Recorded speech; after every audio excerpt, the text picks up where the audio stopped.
কে কোত্থেকে বলছিলেন? হ্যালো সুমন, আমি মা। ফোনটা ঘরে ফেলে গিয়েছিস, এত ভুলো মন হলে চলবে?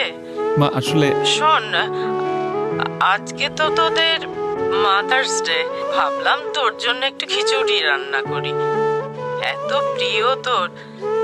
কিন্তু রান্নাঘরে গিয়ে দেখি একটুও মুগ ডাল নেই। তুই বাসায় আসার সময় 1 কেজি মুগ ডাল আর একটা ফার্মের মুরগি নিয়ে আসিস। আচ্ছা না, 2 কেজি আনিস। থাকলো লেবু আনিস। আর আমার হাঁটুর ব্যথাটাও এত বেড়েছে, কিন্তু ওষুধটাও। মা, ওষুধটা তোমার সেকেন্ড ড্রয়ারে আছে, তুমি বোধহয় ভুলে গেছো। আর বাইরে খেয়ে আসিস না, তাড়াতাড়ি বাসায় ফিরিস। আচ্ছা তুই কাজ কর, রাখি রে। আসবো মা।